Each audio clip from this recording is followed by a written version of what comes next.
નમસ્કાર મિત્રો, ફરીથી આજે સવારે શેર બજારમાં આપણને જબરજસ્ત ઘટાડો જોવા મળ્યો. સતત છઠ્ઠા ટ્રેડિંગ સેશનમાં બજાર ઘટતું જોવા મળ્યું. 900 થી 1000 પોઈન્ટ સુધીનો ઘટાડો સેન્સેક્સમાં જોવા મળ્યો.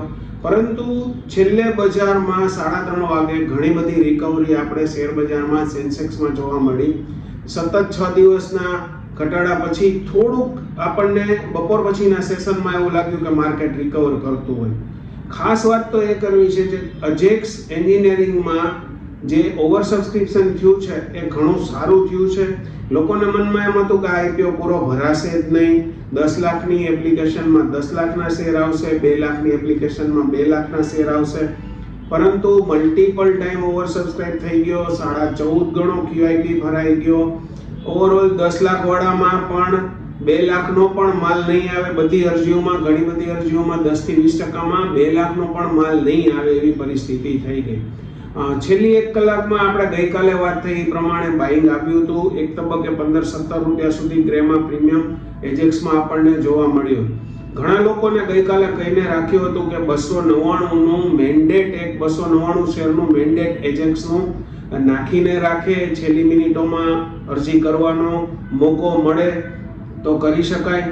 અને ઘણા બધા લોકોએ આનો લાભ લીધો અને મેન્ડેટ નાખી રાખ્યા હતા. એ લોકોએ 299 ના શેરની અરજી એટલે કે 13 લોટની એટલે કે -2 લાખ રિટેલ કેટેગરીમાં હાઈએસ્ટ લોટની અરજી, 13 લોટની અરજી લોકોએ કરી.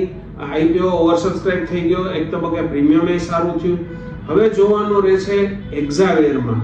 એક્ઝાવેરમાં પણ આવી પરિસ્થિતિ બનવાની શક્યતા છે. કદાચ 6 ટ્રેડિંગ સેશન પછી કાલે માર્કેટમાં તેજી થોડીક જોવા મળે. રૂપિયો પણ થોડો ઘણો રિકવર થતો જોવા મળી રહ્યો છે. એટલે એવું કહી શકાય કે એક્ઝાવેર માટે લોકોએ રેડી રહેવાનું છે. બધા જ મેન્ડેટ નાખી રાખવાના છે. અને જો પ્રીમિયમ આવે તો આપણે આ આઈપીઓ ભરશું, અધરવાઇઝ આ આઈપીઓ આપણે સ્કીપ કરશું. એક્ઝાર મોટો આઈપીઓ છે, ઓએફએસ છે.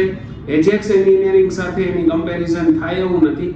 એજેક્સમાં આપણને સમાચાર હતા જ કે આવું કંઈ પણ થઈ શકે છે. અગાઉ આપણે જોયું હતું 2-3 આઈપીઓમાં એવી રીતે બન્યું હતું, સ્કાયમાં એમાં. એટલે એવી શક્યતા હતી. જ્યારે એક્ઝાવેરમાં એટલું બધું કહી ન શકાય કે આવું બનશે, પરંતુ આપણે તૈયારી રાખવી પડે. આશા રાખીએ કે કાલથી માર્કેટમાં સામાન્ય કહી શકાય તો સામાન્ય એવી તેજી થાય અને એફઆઈઆઈની થોડીક વેચવાલી ઘટે તો જ બજારમાં તેજી થશે, બાકી નહીં થાય. હવે એ જ રાહ જોવાની છે. બીજું, ઇન્કમટેક્સ બિલ રજૂ થઈ ચૂક્યું છે સંસદમાં. ખાસ કોઈ મોટા ફેરફાર આપણને જોવા મળ્યા નથી. હવે એક મીટિંગ જે બાકી છે મોદી સાહેબની ટ્રમ્પ સાથે, એકમાત્ર ઇવેન્ટ બાકી છે. આ ઇવેન્ટ પતી જાય પછી માર્કેટની શું સ્થિતિ છે એ ખાસ જોવાની રહેશે. હાલમાં અત્યારે તો મંદીનું મોજું ચાલુ છે એવું કહી શકાય.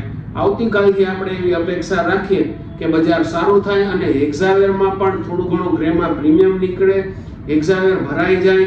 જો આઈપીઓ ભરાશે, ગ્રે માર્કેટમાં પ્રીમિયમ રહેશે તો જ પ્રાઇમરી માર્કેટમાં તેજી રહેશે.